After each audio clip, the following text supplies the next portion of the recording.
Our scene opens in the depths of the night. We can see the light of the moon, but it is masked by a blanket of clouds. So we know that it is somewhere actually towards like the next dawn.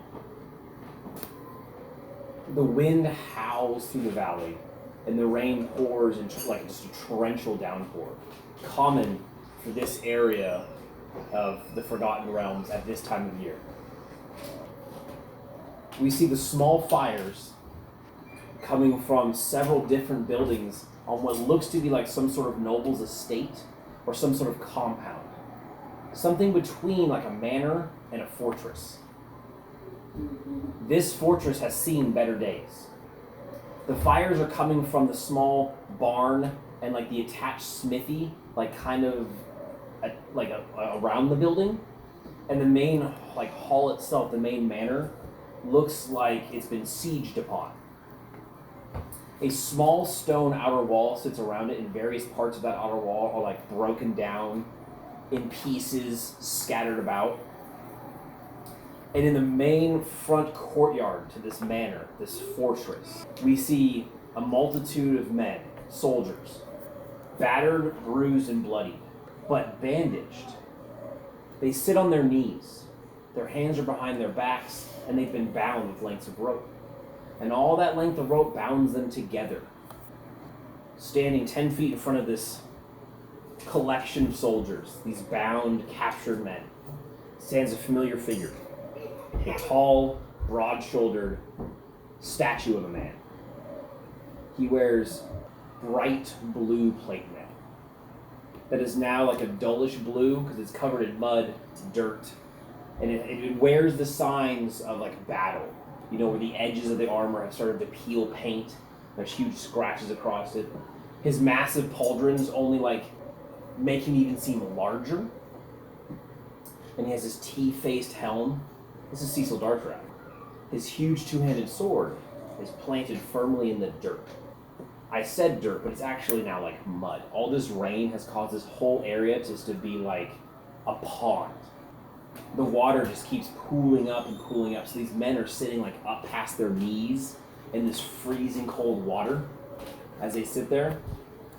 Gauntlet soldiers mill about, putting more men bound in ropes and throwing all of the soldiers they've captured as weapons into a pile.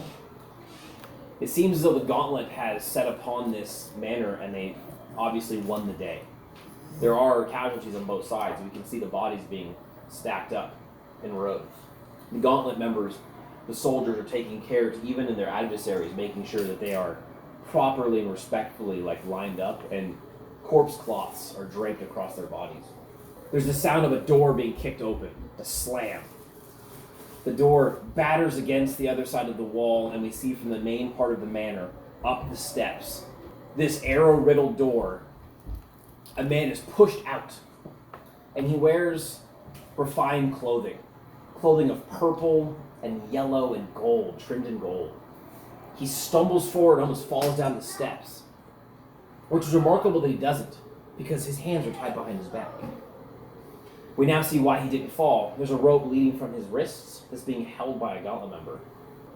He has a thin, black, perfectly trimmed mustache and a close-to-the-skin goatee. His eyebrows are finely cared for, and his slick black hair tied back into a high ponytail.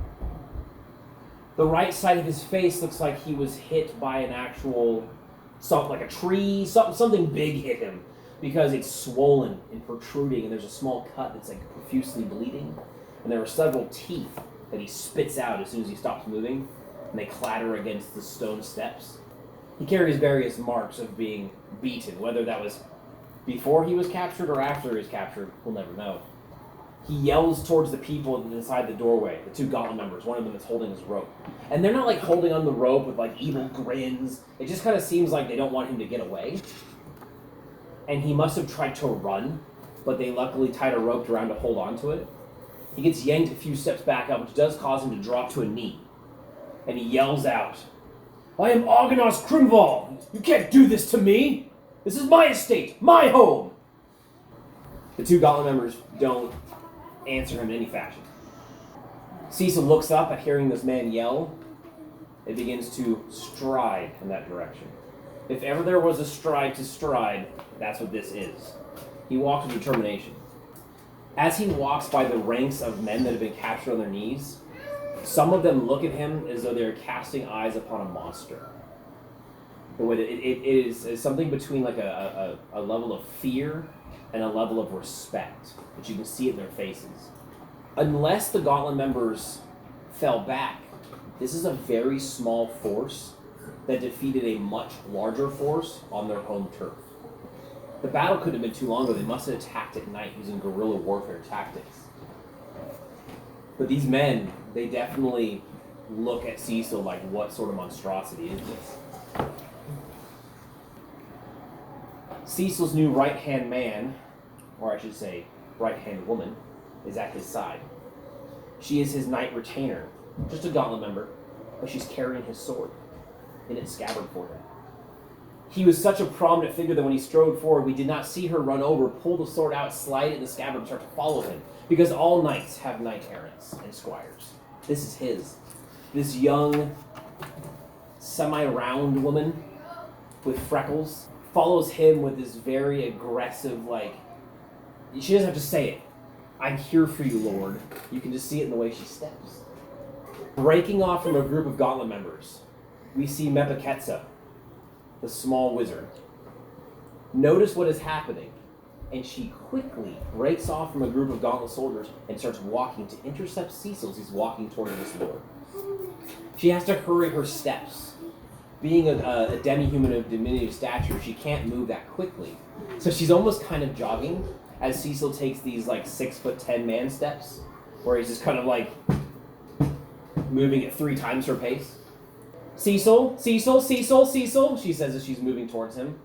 Don't do it, don't do what you're thinking, she says, as she begins to tie her loose hair that fell out in combat back up into her trademark split giant pigtails. She's holding the hair tie in her mouth as she's saying it and running up to him. He just puts his hand out towards her like an open palm, stop, but doesn't say anything. She goes, don't you do that to me. Don't you ever do that to me. We can't see Cecil roll his eyes, but he does. I'm not going to kill him. He has surrendered. Who do you think I am? She goes, I don't rightly know at this moment, Mepaketsu says. At this point, Cecil has stopped walking. He is now halfway between the ranks of the grouping of men that have captured the prisoners and this lord. The lord, we cannot hear him, but he's debating, arguing, or trying to convince these 2 Gauntlet soldiers to let him go. It's not going to happen. We can see them looking in their faces. They are more terrified of what Cecil would do to them than they are of this lord. She goes, I just want to make sure that you're calm. I am calm. I have never been more calm. Well, he interrupts her. I am collected. I am damn near serene, Mepaketsu. Well, okay then. Thank you for not killing all of the enemy soldiers. I don't know why you're thanking me. They're enemy soldiers. It's a miracle there's any prisoners at all. They started throwing their weapons down saying, I surrender. That's how it works. He doesn't respond immediately. It seems like there's something he wants to say, but instead he says, correct. That is how it works, isn't it? You there! The noble turns about, being you can see the insult slap across his face that someone said, you there. This man has probably never been spoken to in such a way in his life. What is your name? What is my name? I am a Crimval. What do you mean, what is my name? You are my home. Cecil steps up to him. This towering behemoth of a man looks down at this noble. The noble, for all that's worth, isn't shaking. He doesn't look scared. He looks just more incensed. This man would march upon his home and defeat his soldiers and throw him in ropes and bindings. I will have your head for this. That will be impossible, little man, for you see your hands are tied. There's no way that you can take my head.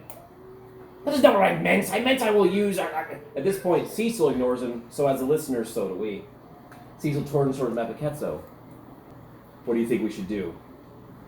What do you mean, what do you think? What do you mean?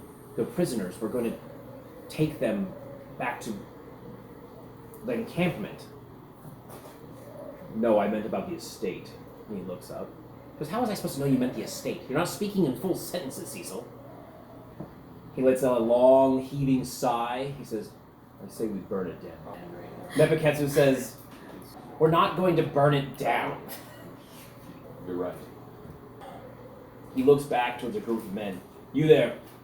One of the soldiers goes, yes, sir! He walks over, does the gauntlet salute. Take your company. He goes, make sure there's no more remnants of his soldiers inside. Put out the fires. Repair what needs to be for structural integrity. Hold this place. Then Cecil, showing that he is at least of some sound mind, he is not completely full of nothing but rage, he says, the servants and serfs and people who work in there are not to be harmed. Give them an option. They may leave. He goes, or they can serve the household under us. But give them the choice. Yes, sir. And this detachment of men and women begin to run up the steps and try to fully take hold. You can't take my home. It is my birthright. Who are you people? You're starting a war you cannot finish. Cecil says, it would be best if you hold your tongue, little man. I am to take you prisoner, but I don't think there are any rules that hold me from cutting out your tongue. Who knows? Maybe there's some sort of evil magic you can cast with words.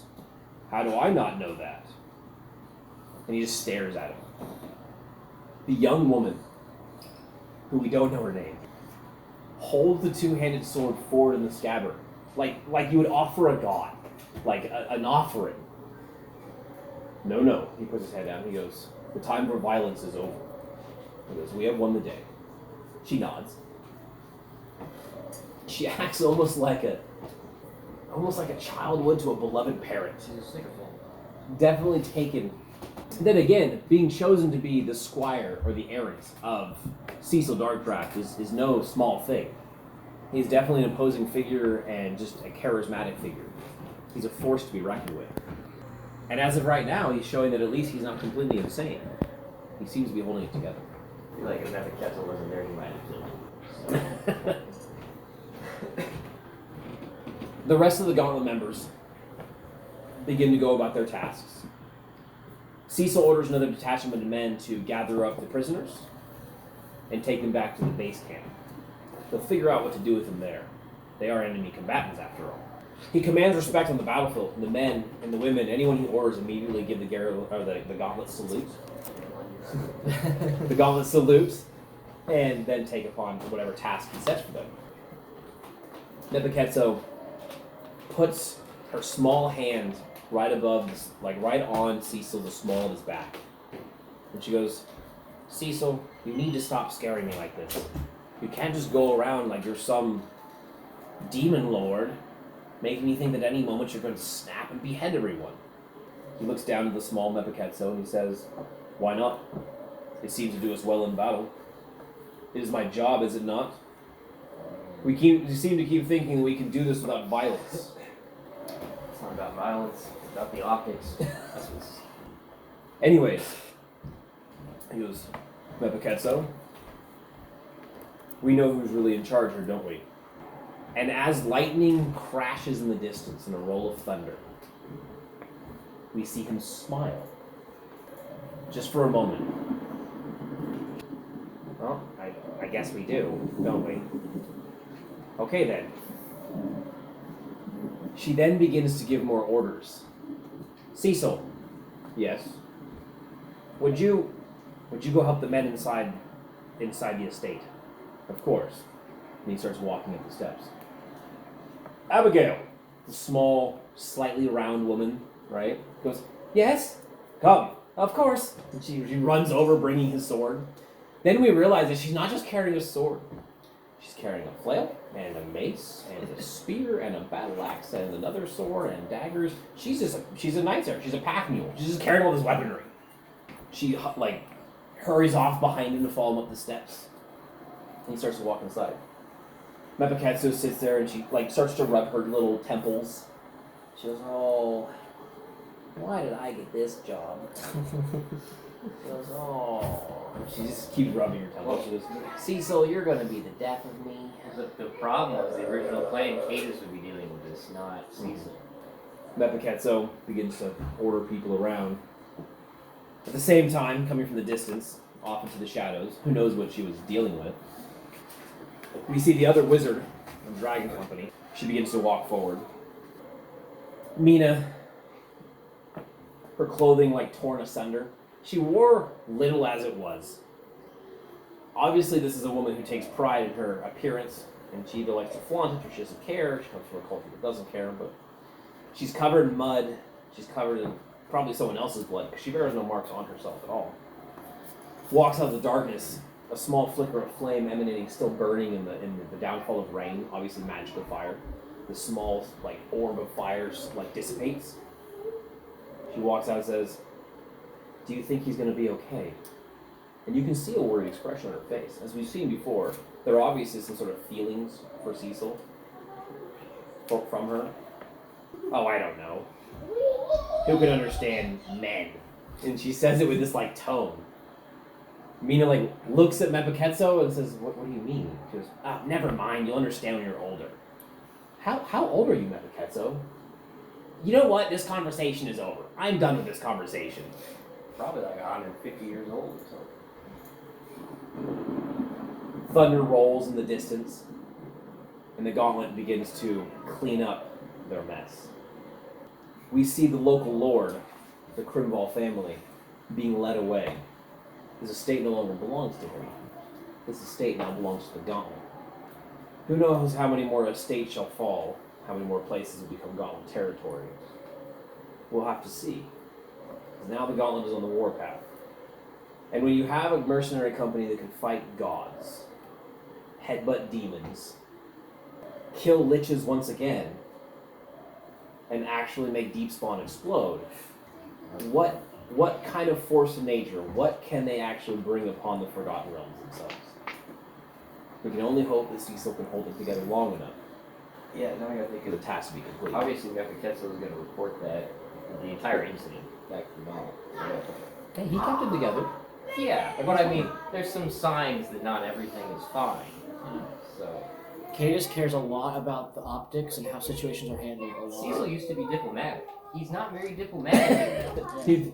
Like the rest of the War Masters are all very diplomatic, but Cecil's like the rogue. We're just gonna smash their faces. Yet, he captured all of them. He captured the Lord, Yeah, that's the That's estate. why I gotta think of what Cadus' response was. Right. The gauntlet isn't like one of the virtues of the gauntlet is that like fighting is actually a last resort. Yeah, Like- I mean, fighting is. Well, part now of you're the in war, process. though. Yeah, but like we've gained our most power from like You have to be gracious in victory as Well- well as defeat. gauntlet's idealistic, which is why what I'm saying. And, to Cecil's defense, he didn't go around killing all the prisoners. He In may Cecil- want in to. Cecil's defense, he just lost his wife. That's true. But there's more at stake than Cecil's feels. If he's Yeah. doing what he's supposed to and he's not killing them all, Yeah. then he's good. So, and it's the kind of shit Cadus worries about. Right. And there's going to be more of that to worry about when it comes to war. Yeah. More people than Cecil are going to want all these noble families dead. Yeah, but that's like a okay, and then get the fuck out kind of thing because that's not how the gauntlet would. If the gauntlet starts working like that, they The become. problem is you have a band of people with all different alignments, different backgrounds. There are going to be people who want to kill them all. Doesn't mean they're going to. That's true. No. You can't have a singular thought pattern unless everyone's robots. No. But the leaders of the gauntlet, until Cecil went through all this shit. Anyways, we're getting sidetracked. It's an important part of the drama. It is. That there's going to be problems with Cecil. How Cecil If he starts acting on this stuff, Well, even this, like, when Mepiketso writes Cadus, he's like, he wanted to burn down the estate. It's like, okay, you're getting real vindictive, man. I understand. I completely understand why. right? And we'll cut this out. But storyline ways, if that's all it takes, then Cadus won't have an army very soon. I think you're over exaggerating. Yeah, so- Cecil's position is one of great responsibility. Right. He can't be so biased. Good authoritarian You can do it. orders can get people to follow pretty well if you identify what you can and can't do. Because like people understand. There's armies where not everyone's own personality dictates what they do. They realize like I follow the above and what Yeah. I'm fighting for. I mean, And that's why I didn't get burned down. Yeah, trust yeah, Cecil no. to accomplish the task. I just hope he can I hold his also- shit together. I feel like a lot has happened to him, and so like even having somebody that kind of pulls him back to reality helps the That's situation. Mepiketso. Yeah, she's helping him feel more in check. Because I mean, You gotta have who wouldn't faith. feel out of control if something like dramatic I happened? mean, shit, the Yeah. gauntlet hired Barwick. You gotta have faith. Barwick proved that even though One he's of a them flawed was individual, though, he gave everything for the Where's the gauntlet and other- risked his life. So So Cecil. I think Eric's Yeah. the one. it's more of the case. Now, case probably wondering, should I Okay. even Yeah, put you're him in good. such a position of responsibility in this? Yeah. I just wasn't Like, sure should where it I was. even done that to him? Because the most important thing in the gauntlet Crazy. is following the rules of conduct, basically. Still trying to get my spell Yeah. list together. That's the great part of the drama. Yeah. But this stuff will get cut out. It's just fun conversation. Like that'll get cut out. How dare you, Dan? We look like we fight about our players. We look pretty dumb. I just wish we Oh. had like recorded We're not the fighting. whole Ricks and the whole finite amount of skin thing. Yeah. Like that would have been the best. I wish we recorded all of it, but that's why we're back at it.